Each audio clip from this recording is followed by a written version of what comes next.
Even the copium-filled Starfield Bethesda fanboys are admitting that Starfield is trash.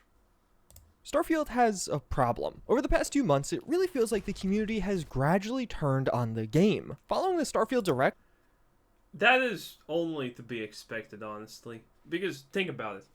When Starfield launched, the fanboys weren't saying, oh, Starfield's so great, the story's amazing, the gameplay is cool, the exploration is vast. No, they were not saying anything good about Starfield.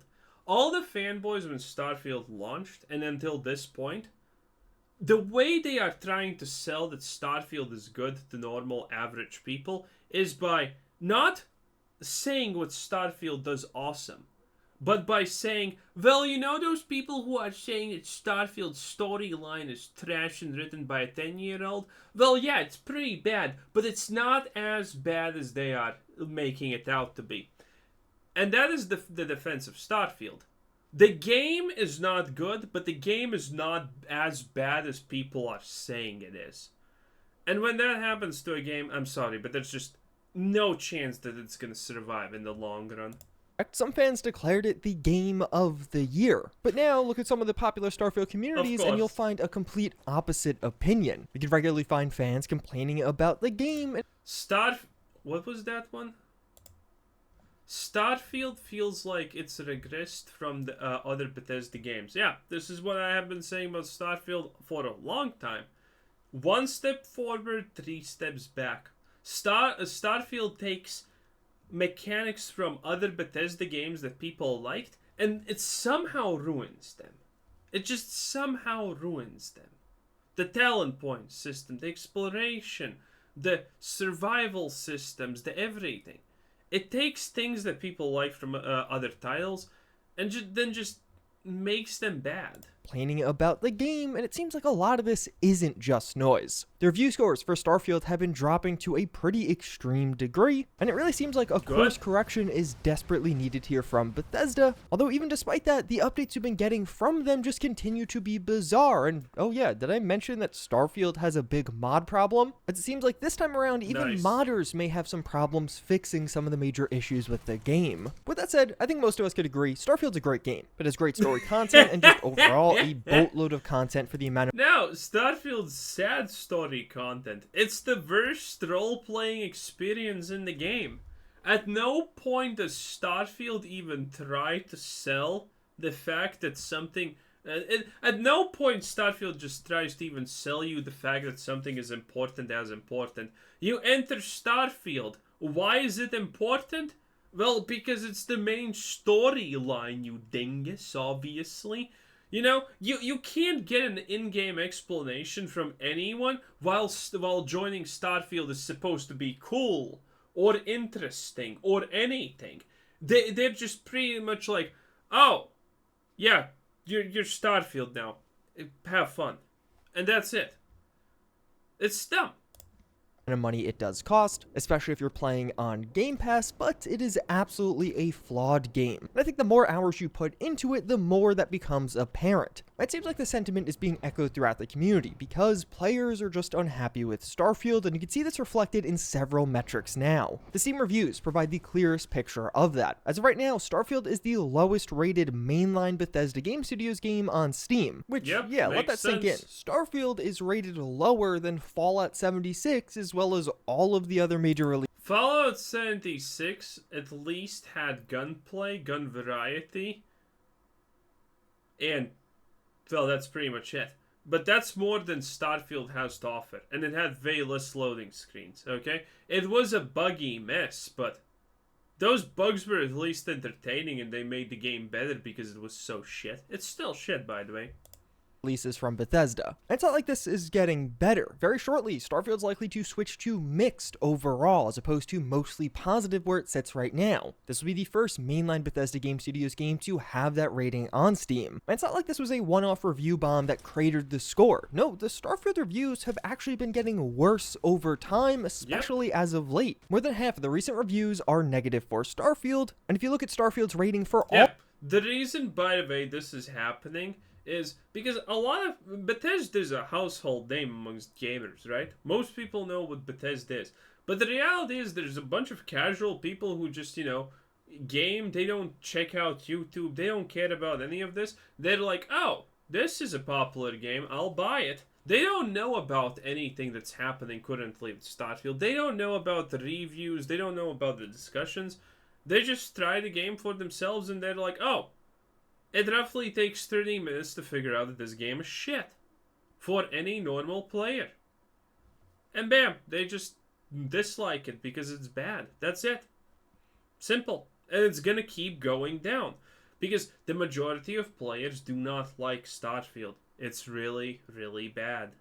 All languages, it's already mixed. These numbers are trending downwards, as even a few days ago, recent reviews were in the low 50s, but now you could find them in the high 40s. So that means over 50% of these new reviews coming in are negative ones. So okay, the reviews are one thing, but Starfield has had the largest launch in Bethesda history, so surely the player count is fine, right? No. This also doesn't matter because it was on Game Pass for free. So, this means nothing at all, sadly. Well, not exactly. Things are not nearly as disastrous on the player count side, but if you look at the available data, which is just Steam players for right now, Starfield is losing players notably faster than previous Bethesda games. Of the mainline single-player releases over the last decade, Starfield had the most significant player drop by a fairly large margin. So just Starfield already, by the way, has less average players than Skyrim. Painful. And the reason this is, by the way, important is simple. Because every hardcore Bethesda fan is playing Starfield only on PC. Because that's where the mods are. That's where the mods are. Everyone who is left playing Starfield is either a new player who has no idea what Starfield is, or they are just a hardcore Bethesda fan playing Starfield because of reasons. And they have like 15 mods installed. Despite Starfield arguably being the biggest game Bethesda has ever released, at least for the hours of content you could experience without any mods, people are abandoning this game faster than they have with both Fallout 4 and Skyrim. And sure, I could already see the comments, well, tons of people are playing on Game Pass, so these numbers are skewed. No, they're not. No, they're not. No. Also, you can get the Game Pass to work on PC, so I'll get even less excuses. No, they're not. But yeah, that's exactly why we're looking at the player drop percentage, not the raw numbers. If you actually compare the raw numbers on Steam, from time to time, Starfield and Skyrim, a decade-old game, have similar numbers of players. Oh, they actually didn't go below 30k? Wow, okay. That's unexpected slightly.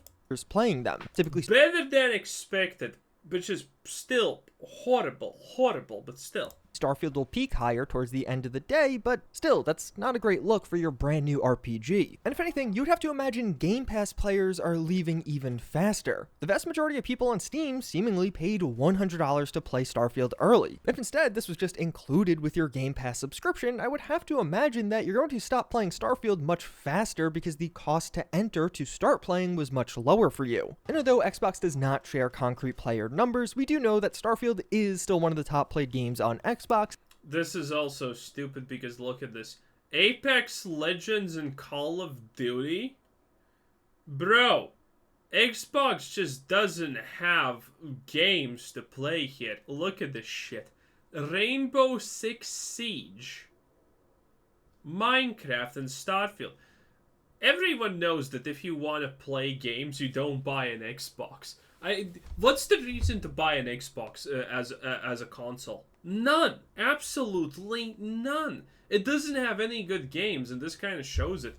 Its most popular games are Apex Legends, Fortnite, Rainbow Six Siege, and Call of Duty. Games that no one plays on console because they're bad on console because you can't aim properly with a controller. And yes, I know I'm going to have some idiot console fanboys saying controller's perfectly fine. No, it's not. It's aim assist. These games have aim assist tweaked out of their absolute minds, okay? And without aim assist, you would never even shoot a single opponent properly. It is what it is. This lineup of games is a joke. It's a complete joke. Xbox and the most played game in Game Pass. Or at least it was. In the hours since recording the audio of this video to editing it, Minecraft has supplanted Starfield as the #1 Game Pass game, at least for now. So at the very least, things are staying strong on Xbox, and in fairness to Starfield, when you look at other non-Bethesda single-player games, this drop isn't nearly as bad. But I suppose that kind of is the problem here.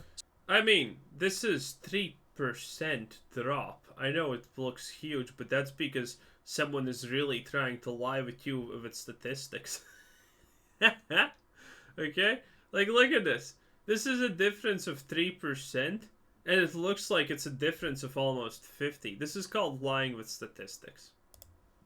Starfield is Cyberpunk's Fallout also is, well, it released as trash, but it has a redemption story, okay? So yeah, this is expected, duh.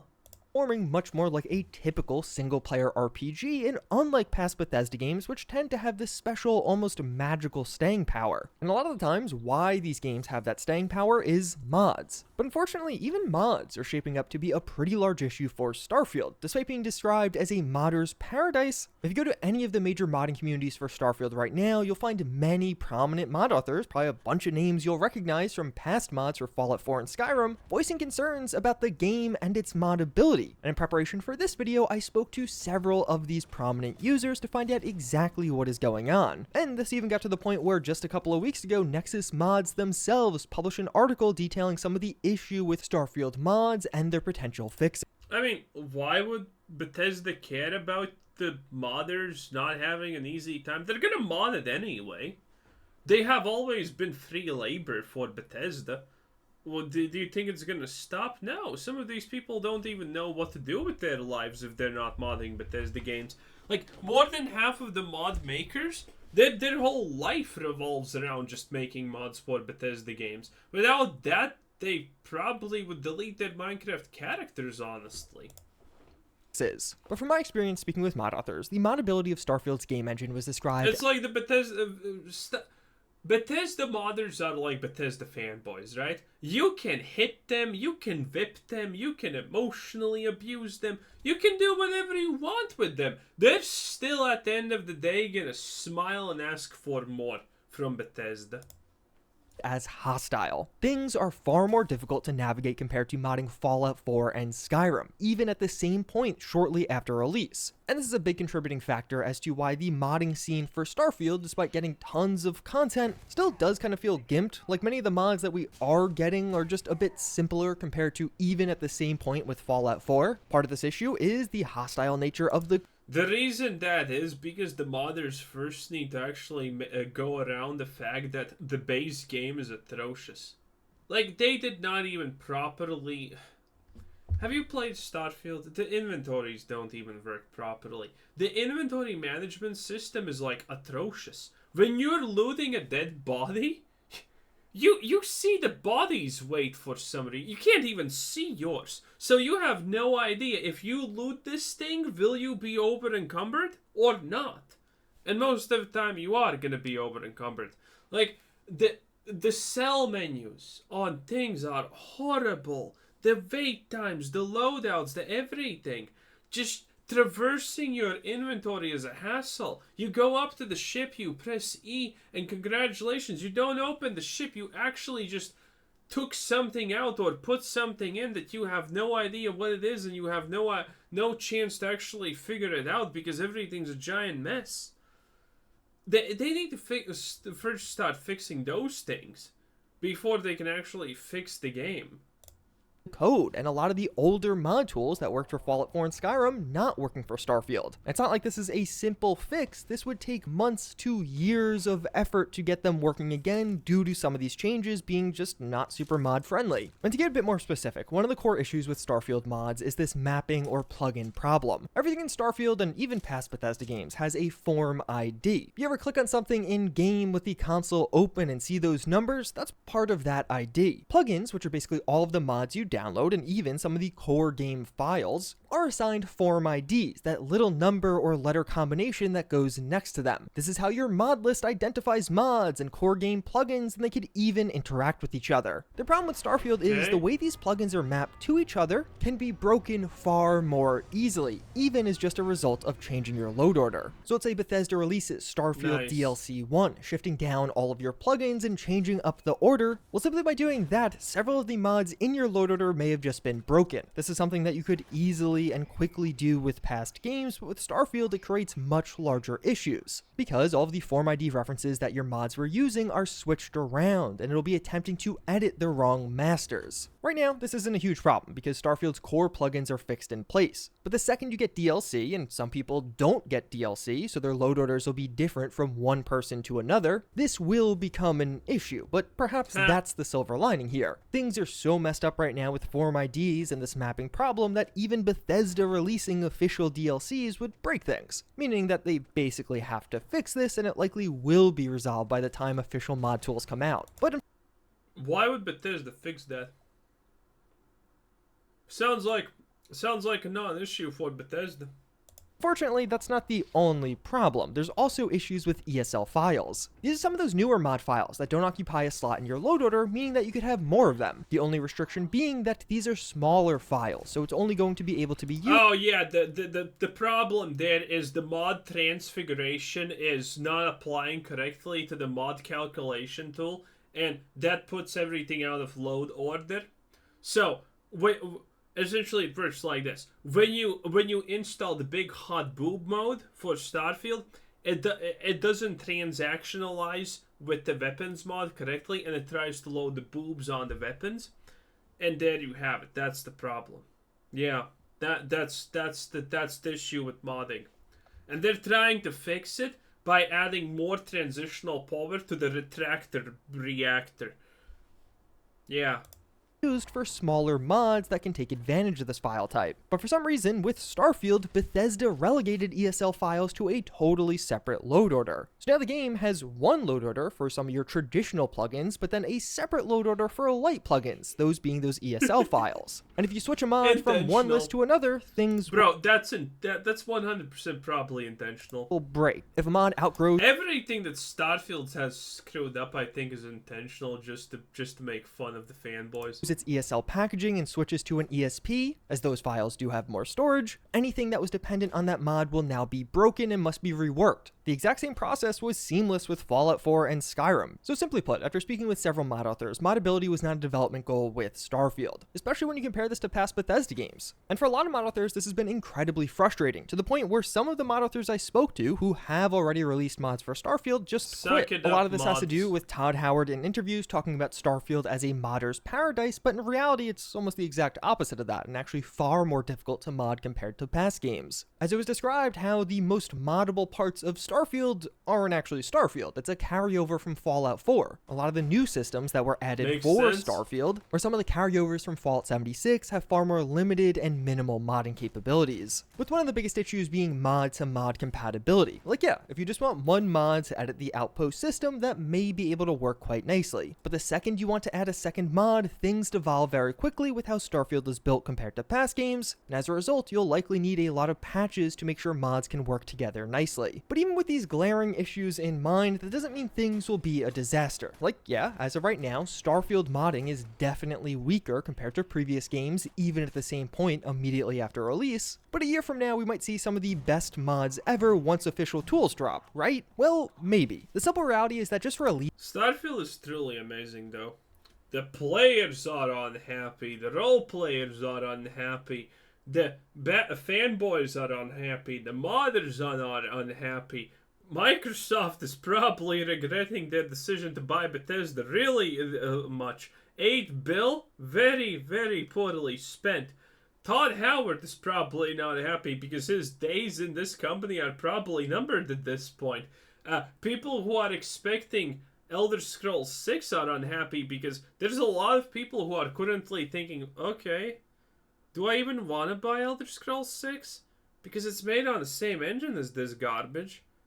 It's going to be as bad as this garbage. Do I even want to buy it? Starfield should get some kind of, I don't know, Guinness World Record nomination for what they have done here, really. Releasing the mod tools won't fix many of these issues, and instead, several of Starfield's internal systems would need to be redesigned so mods can happily coexist, a process which may take quite a few months, and with the rate Starfield has been getting fixes thus far, perhaps this means modding is more of a late 2024 prospect at best. Look at, man, also, again, it's just like, look at how bad this game is. Look at this. This is every single place everywhere in the game. It just looks like a giant frat house where a woman has never stepped her foot in, okay? There's crates here, there's this there. There's more things on the ground in Starfield than there is space in the room, honestly, at this point. Like, Starfield is just so overloaded with shit. It's insanity. It's absolute insanity. Like, look at this. Boxes here, boxes there, boxes there, boxes there, boxes here, boxes there. A whole 50 trillion things here. Then there's at least 15 things there. There's shit on the wall here. There's shit on the wall there. Look at that. There's also... I mean, who designed this? Why did they design this? Look at this. Computer panel on the wall. Computer panel on the wall. Like, why? Why? It's so bad. There's no such thing as a wall on Starfield that's just clean. No, show me a single spot in this video ever. Fix many of these issues, and instead, that anything happens. Look at this. Pipes. Some kind of console, a door that's not actually a door, ventilation, electric box, something on the wall. Bruh, even the walls can't be clean. I mean, every single smidgen of Starfield that exists is filled with some kind of gunk. Boxes, boxes, boxes, boxes covered with a tarp, boxes, boxes, boxes. No, actually, that's a cabinet. Boxes, boxes. Bro, how did they think that this is okay? It's so painful. Right now, the real core of this issue is how delicate the entire process will be. Like, yeah, sure, once mod tools come, we'll get weapon mods and things like that, just like past games, but the second you want to start creating larger load orders...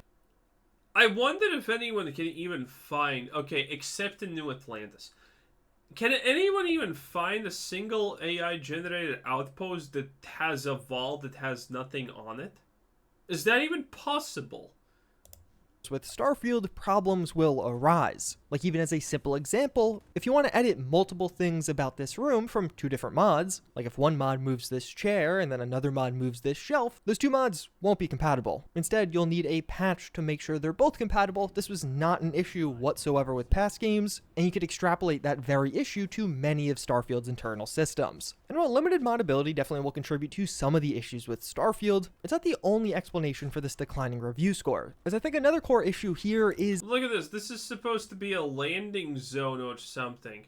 Bro, how does any of this make sense? Update frequency from Bethesda, as the patches and bug fixes for Starfield have all been relatively small at this point. Like, even the big update that just recently went into beta on Steam after a month of waiting, like, yeah, it does have some incredibly good changes, particularly around performance. I'm now able to play... Oh, we know about this performance thing. It's an absolute lie. Bethesda added 3 FPS on their own, and that's it. Play Starfield almost consistently in the mid-hundreds of FPS, but even this big update that took a month of dev time only has 39 changes in total. Starfield has been out for 2.5 months now and has a grand total of 58 changes, including this new beta update, which isn't even live on all platforms. And sure, Starfield had one of the best releases for a Bethesda game. It really felt like we saw less bugs than ever before from Bethesda. But it's not like the game doesn't need fixes. For example, I encountered this quest blocking bug the week of release. And now here, over 2 months later, that bug's still around. This still hasn't been addressed even in this new beta update. And many of you watching right now may have had a bug-free experience. So you might not be able to relate to this at all. Like, I don't really need more updates for this game. But just one bug can really ruin things here. Imagine you don't... Why? I like the idea that Bethesda fans are just kind of implying that Bethesda is gonna fix bugs. No, they won't. That's the modders' job. Again, why fix bugs if the modders are gonna do it at some point anyway? Like, have they not heard about Bethesda being a modder's paradise or something?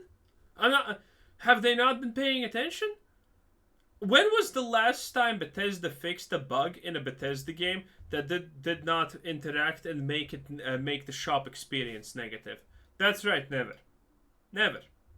50 hours into your save until suddenly you just can't progress the Ryujin questline anymore. And since you're on Xbox, your only option is to either wait until Bethesda actually fixes it, or just start an entire new game and lose all of the progress you made. There's some people in that situation who've already been waiting over 1 month for the developers to fix that bug, and it still hasn't come out yet.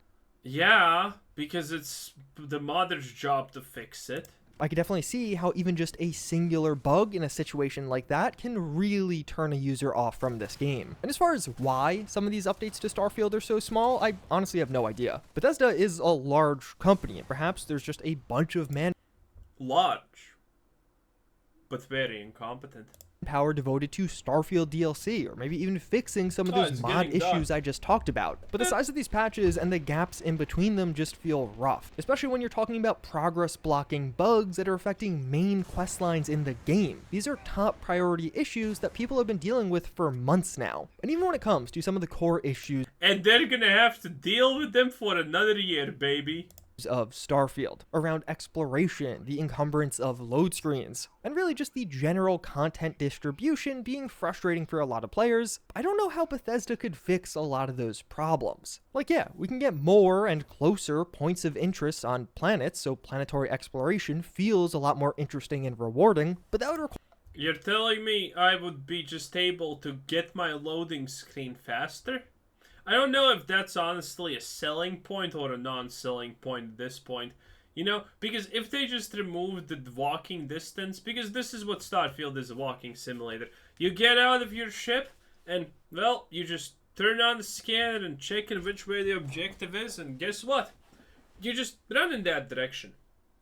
You don't do anything because scanning shit is useless, shooting wildlife is useless, and guess how many interesting things are going to be encountered in this game when you're moving to an objective? That's right, zero.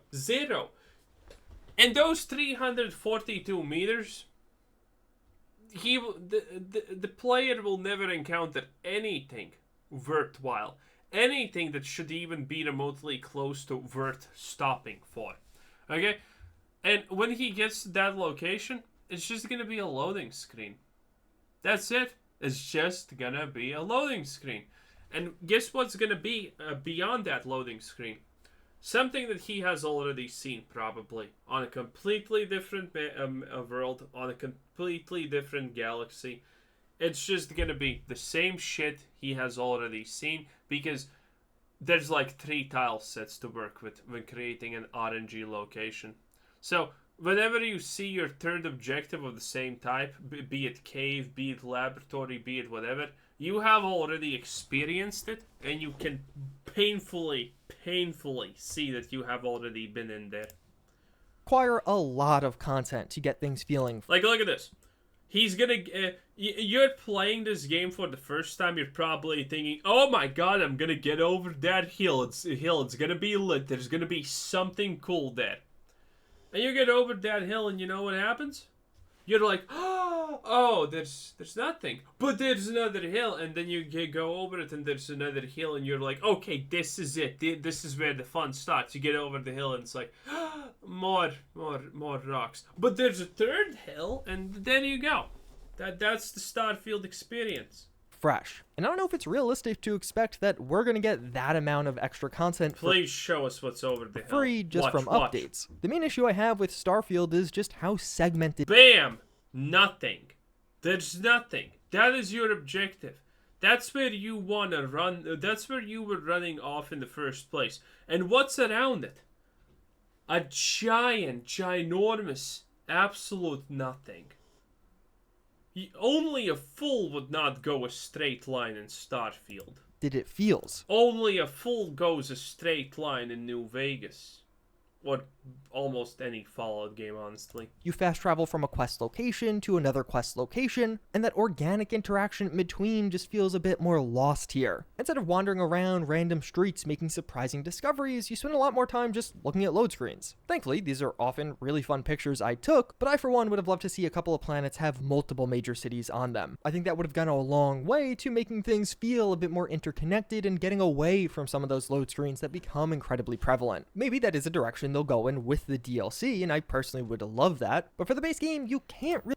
By the way, I love the fact that every Juicehead video just shows you the most unique locations ever possible. Like, for example, this. This is a unique location right there. The big door. That's some kind of handcrafted, unique quest line thing that's important. Most of the game is like you see here. Nothing. This is 99% of the game. Also, this is the most unique and most good-looking city in the game by far. Everything else looks like shit. I mean, he tries really hard to sell you the idea that Starfield's not bad. Really change things at this point. They designed it with 1,000 planets in mind, and as a direct byproduct of that, Starfield just has lots of travel. And due to how space travel works in Starfield, that means lots of load screens. And I really think these are additive. Specifically 4 load screens per fast travel, by the way. It's really good. Problems. As you play Starfield, And an 8-second unskippable cutscene. the poor exploration Potentially. content segmentation between tons of load screens just becomes more and more tedious. Also, the load screens, by the way, when you see an animation that your ship is going through a water, by the way, you know what's the funniest part about it? That's an animation. That is not a loading screen. That animation is not hiding a loading screen.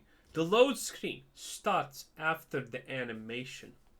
I think that's probably the most hilarious thing about Starfield, if I'm being completely honest. The first 30 hours of load screens are fine, it doesn't really bother you all that much. You still got that initial excitement about the game and its story, which is great, but over time it adds up and does genuinely become annoying. Although I don't want this video to get misconstrued. Starfield definitely has some issues, and hopefully I did a good job at laying out what I think some of the larger issues are here, but Starfield's still a great game. I think it's a game that all Bethesda fans should be buying and playing, and when you get tired of it, just put it down and play a different game. But with that said, you can definitely... Oh, by the way, the RNG nature of this game also, you know, means what?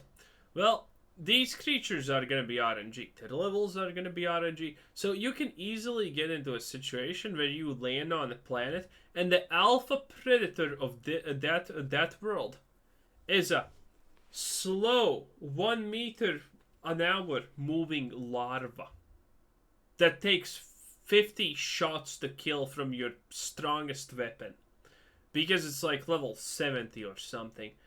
While a T-Rex type of looking MFer is level 5 and gets instantaneously obliterated by your mining tool. It's great. Feel the growing resentment against Starfield from Bethesda fans, and hopefully this video does a bit to explain why that is. Doesn't mean it's a bad game, but it's definitely a flawed one. But hey, even flawed games can be incredibly enjoyable, just look at Fallout 76. And I'd love to hear from all of you in the comments down below. What are your thoughts on Starfield and its future? How does the post-launch support make you feel? And just in general, how much did you enjoy this core experience? Not if you at are all. interested in a preview of Starfield... Anyway, that was Juicehead, my favorite source for all things Starfield. Namaste, my friend. Great stuff. He should get more sponsors, then it would be at least better to make Starfield videos, but hey, good enough, I guess. Anyway, this was Quizzer Said. Thanks for watching, subscribe if you haven't already, and have a nice day. Bye-bye.